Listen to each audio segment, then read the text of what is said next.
نحمدہ و نصلی علی رسولہ الکریم اما بعد۔ یہودیت کے حوالے سے ہماری گفتگو چل رہی ہے۔ یہودیت کی تاریخ، فطرت اور ان کے عزائم کے بارے میں گفتگو چل رہی ہے۔ آج تھوڑا تورات کی تحریف پر بات کر لیتے ہیں۔ حضرت موسیٰ علیہ السلام کی جو آخری تقریر کتاب استثناء میں نقل کی گئی ہے، اس میں حضرت موسیٰ علیہ السلام اپنی قوم سے بار بار یہ وعدہ لیتے رہے کہ میں نے جو احکامات تم تک پہنچائے ہیں وہ احکامات اپنے دل پر نقش کرنا، اپنی آئندہ نسل کو سکھانا، گھر بیٹھے، راہ چلتے، اٹھتے بیٹھتے، لیٹتے، ہر وقت ان کا ذکر کرتے رہنا۔ بلکہ حضرت موسیٰ علیہ السلام نے یہاں تک ان سے کہا کہ اپنے گھر کی چوکھٹوں پر بھی ان کو لکھ دینا تاکہ ہر کسی کی نظر ان پر پڑتی رہے۔ پھر اپنی آخری وصیت میں حضرت موسیٰ علیہ السلام نے یہ تاکید بھی کی کہ کوہ عبال پر بڑے بڑے پتھر نصب کر کے تورات کے احکام ان پر کندہ کر دینا۔ ہر 7ویں برس عید خیام کے موقع پر ہر قوم کے مردوں، عورتوں اور بچوں کو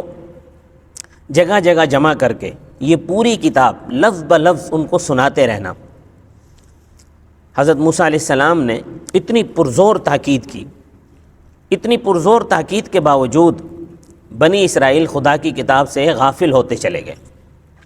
ان کی غفلت یہاں تک بڑھی کہ حضرت موسیٰ علیہ السلام کے 700 برس کے بعد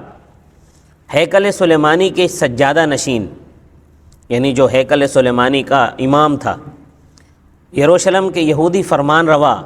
جو یروشلم کا فرمان روا تھا، اس کو یہ تک معلوم نہیں تھا کہ ان کے ہاں تورات نامی کوئی کتاب بھی ہے۔ وہ کتاب کا نام تک بھول چکے تھے، کتاب کے بارے میں بھول چکے تھے۔ اس میں سب سے بڑا قصور علماء یہود کا تھا۔ ان کا سب سے بڑا قصور یہ تھا کہ انہوں نے اللہ کی کتاب کے علم کی اشاعت کرنے کے بجائے اس کو ربیوں اور مذہبی پیشہ وروں کے ایک مخصوص طبقے تک محدود کر دیا تھا۔ خلائق عامہ تو درکنار،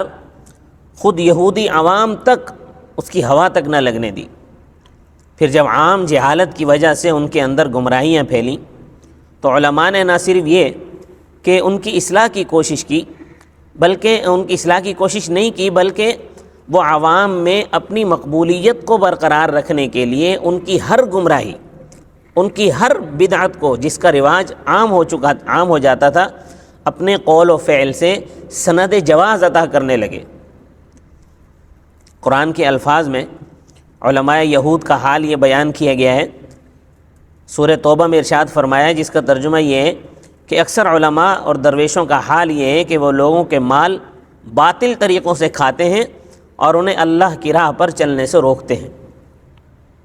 سورہ توبہ آیت نمبر 34۔ اب ان لوگوں نے صرف یہی نہیں کیا، بلکہ اللہ کے کلام کو اپنی خواہشات کے مطابق بدلا، بلکہ یہ بھی کیا کہ بائبل میں اپنی تفسیروں کو، اپنی قومی تاریخ کو، اپنے اوہام کو، اپنے قیاسات کو، اپنے خیالی فلسفوں کو اور اپنے اجتہاد سے وضع کیے ہوئے قوانین کو کلام الہی کے ساتھ خلط ملط کر دیا، اور یہ ساری چیزیں لوگوں کے سامنے اس حیثیت سے رکھی کہ یہ بھی اللہ کا کلام ہے۔ یعنی جو ہمارے اپنے فلسفے ہیں، جو ہمارے اپنے قیاسات ہیں، جو ہمارے اپنے اجتہادات ہیں، جو ہمارے اپنے اوہام ہیں، اس کو تورات میں خلط ملط کر کے قوم کے سامنے ایک یہ پورا مجموعہ پیش کر کے کہا کہ یہ سارا کا سارا اللہ کا کلام ہے، یہ سب اللہ کی طرف سے۔ ہر تاریخی فلسفہ، ہر مفسر کی تعویل، ہر متکلم کا عقیدہ، ہر فقیہ کا قانونی اجتہاد مجموعہ کتب مقدسہ بائبل میں جگہ پا گیا، گویا کہ یہ اللہ کا فرمان ہے اور اس پر ایمان لانا فرض ہے، اور اس سے انحراف دین سے انحراف قرار دیا جانے لگا۔ یہ بات تحقیق کس سے سامنے آ چکی ہے کہ عہد عتیق کی 5 کتابیں اصل تورات نہیں ہیں، بلکہ اصل تورات تو دنیا سے بالکل ناپید ہی ہو چکی ہے۔ اس نظریے کی تائید خود عہد عتیق سے بھی ہوتی ہے۔ حضرت موسیٰ علیہ السلام نے اپنی زندگی کے آخری زمانے میں حضرت یوشع بن نون علیہ السلام کی مدد سے تورات کو مرتب کر کے ایک صندوق میں رکھوا دیا تھا۔ ان کے انتقال کے بعد 6 صدی قبل مسیح جب بخت نصر نے بیت المقدس کو آگ لگا دی تو وہ مقدس صندوق ان تمام کتابوں سمیت ہیکل سلیمانی میں تھا. جب اس کو آگ لگی تو وہ بھی ساتھ میں جل گیا، جو حضرت موسیٰ علیہ السلام کے بعد شریعت موسویہ کے مجددین نے مرتب کی تھی. تو اس تباہی کے 250 برس کے بعد حضرت عزیر علیہ السلام تشریف لائے. حضرت عزیر علیہ السلام نے خود بائبل کی روایت کے مطابق بنی اسرائیل کے کاہنوں اور لادیوں سے مل کر آسمانی الہام سے اس کتاب کو، تورات کو اثر نو مرتب کیا. مگر یہ ایسے حوادث زمانہ نے اس کو بھی اپنی اصلی صورت پر نہیں رہنے دیا. سکندر اعظم کی عالمگیر فتوحات کا سیلاب جب یونانی حکومت کے ساتھ علوم اور آداب کو ساتھ لے کر شرق اوسط پر پھیل گیا تو 280 قبل مسیح تورات کی تمام کتابیں یونانی زبان میں منتقل کر دی گئیں، اور رفتہ رفتہ جو اصل عبرانی نسخہ تھا وہ متروک ہو گیا، اس کو چھوڑ دیا گیا، اور اس کی جگہ یونانی ترجمہ رائج ہو گیا. تو آج جو ہمارے سامنے تورات موجود ہے، اس کی سند کسی طرح بھی حضرت موسیٰ علیہ السلام تک نہیں پہنچتی، یہ یونانی ترجمہ ہے. مگر اس کا یہ مطلب نہیں ہے کہ موجودہ تورات میں اصل تورات کا کوئی جز بھی شامل نہیں ہے، ایسا نہیں ہے. یہ سراسر جعلی ہے، ایسا نہیں ہے. اصل بات یہ ہے کہ اس تورات میں اصل تورات کے ساتھ بہت سی دوسری چیزیں مکس اپ ہو چکی ہیں، اور بعید نہیں ہے کہ بعض چیزیں پھر اس میں سے غائب بھی کر دی گئی ہوں، لیکن کچھ نہ کچھ تورات میں اصل تورات والا موجود ہے. آج جو شخص بھی محققانہ نگاہ سے اس کتاب کو پڑھتا ہے وہ یہ محسوس کیے بغیر نہیں رہ سکتا کہ اس میں خدا کے کلام کے ساتھ ساتھ یہودی علماء کی تفسیریں، بنی اسرائیل کی قومی تاریخ، اسرائیلی فقہاء کے قانونی اجتہادات اور دوسری بہت ساری چیزیں اس میں خلط ملط ہو چکی ہیں، جنہیں الگ کر کے کلام الہی کو چھانٹنا اور اس کو نکالنا بے حد مشکل کام ہے. تورات کے جو احکام حضرت موسیٰ علیہ السلام پر 40 سال میں نازل ہوئے، ان میں سے 10 تو وہ تھے جو اللہ تعالیٰ نے پتھر کی لوحوں پر کندہ کر کے انہیں دیے تھے. باقی ماندہ جو احکام تھے وہ حضرت موسیٰ علیہ السلام نے لکھوا کر ان کی 12 نقول بنی اسرائیل کے 12 قبیلوں کو دے دی تھی، اور ایک نقل تمام اس کی پوری تمام احکامات کی ایک نقل بنی لادی کے حوالے کی تھی، تاکہ بنی لادی اس کی حفاظت کریں،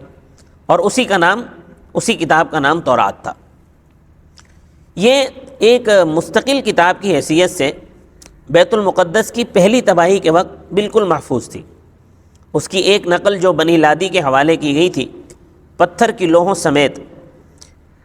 عہد کے صندوق میں رکھ دی گئی تھی، اور بنی اسرائیل اسی کو ہی تورات کے نام سے جانتے تھے. تو اس سے ان کی غفلت اس حد کو پہنچ چکی تھی کہ یہودیہ کے بادشاہ جس کا نام تھا یوسیہ، اس کے عہد میں جب ہیکل سلیمانی کی مرمت ہوئی تو اتفاق سے ہیکل سلیمانی کا جو سجادہ نشین تھا اور جو قوم کا سب سے بڑا مذہبی پیشوا، سردار اور کاہن تھا، اس کو ایک جگہ تورات رکھی ہوئی مل گئی. اس نے اسے بڑے عجوبے کے طور پر دیکھا کہ یہ کیا چیز ہے، یہ کس چیز کی کتاب ہے، اور عجوبے کے طور پر اس نے شاہی منشی کے حوالے کر دیا کہ یہ ذرا دیکھو یہ کیا چیز ہے. تو شاہی منشی نے اسے فوراً بادشاہ کے حضور اس طرح جا کے رکھ دیا جیسے کوئی بہت بڑا انکشاف ہو، بہت عجیب انکشاف لے کر آیا. اب یہی وجہ ہے کہ بخت نصر نے تورات کے وہ اصل نسخے جو اس کے ہاں طاق نسیان میں رکھے ہوئے تھے اور بہت تھوڑی مقدار میں تھے، ہمیشہ کے لیے اس نے غائب کر دی. پھر جب حضرت عزیر علیہ السلام کے زمانے میں بنی اسرائیل کے بچے کھچے لوگ بابل کی اسیری سے واپسی پر یروشلم آئے، دوبارہ بیت المقدس تعمیر ہوا، تو حضرت عزیر نے اپنی قوم کے دوسرے چند بزرگوں کی مدد سے بنی اسرائیل کی پوری تاریخ پھر سے مرتب کی، جو اب بائبل کی پہلی 17 کتابوں پر مشتمل ہے. اس کے 4 ابواب یعنی خروج، احبار، گنتی اور استثناء حضرت موسیٰ علیہ السلام کی سیرت پر مشتمل ہے، اور اس سیرت ہی میں تاریخ نزول، تاریخ جو ہے وہ نزول کی ترتیب کے مطابق تورات کی وہ آیات بھی حسب موقع درج کر دی گئی ہیں جو حضرت عزیر اور ان کے جو مددگار بزرگ تھے ان کو دستیاب ہو سکیں۔ تو اب تورات جو ہے ان منتشر اجزاء کا نام ہے جو سیرت موسیٰ کے اندر بکھرے ہوئے ہیں۔ اب انہیں صرف اس علامت سے پہچانا جا سکتا ہے کہ اس تاریخی بیان کے دوران جہاں کہیں سیرت موسیٰ کا مصنف کہتا ہے کہ خدا نے موسیٰ سے فرمایا یا موسیٰ نے کہا خداوند تمہارا خدا یہ کہتا ہے، وہاں سے تورات کا ایک جز شروع ہوتا ہے، اور جہاں پر پھر سیرت کی تقریر دوبارہ شروع ہوتی ہے وہاں وہ جز ختم ہو جاتا ہے۔ تو بیچ میں جہاں کہیں کوئی چیز بائبل کے مصنف نے بطور تفسیر و تشریح اپنی طور سے بڑھا دی ہے، وہاں ایک عام آدمی کے لیے یہ تمیز کرنا مشکل ہو جاتا ہے کہ آیا یہ اصل تورات کا حصہ ہے یا شرح و تفسیر ہے۔ اب یہی تحریف شدہ تورات ہی یہودیت کا ماخذ ہے، یعنی سورس ہے، مگر عبرتناک امر یہ ہے کہ جس شکل میں یہودی تورات کو مانتے تھے اس شکل میں تو وہ تھی نہیں، لیکن آج جس شکل میں موجود ہے اس شکل میں بھی یہودی تورات کو نہیں مانتے۔ نہ تو آج جس شکل میں تورات موجود ہے نہ تو وہ اس کی اقامت کے لیے کوشاں ہیں، اور نہ دیانت داری سے اس میں درج شدہ احکامات کی تبلیغ اور تعمیل کرتے ہیں۔ تو اسی لیے قرآن کریم نے ان پر اعتراض کیا تھا، لستم علی شیء حتی تقیموا التوراۃ۔ ہمارے ساتھ رہیے گا، سلسلہ جاری ہے، وما علینا الا البلاغ المبین۔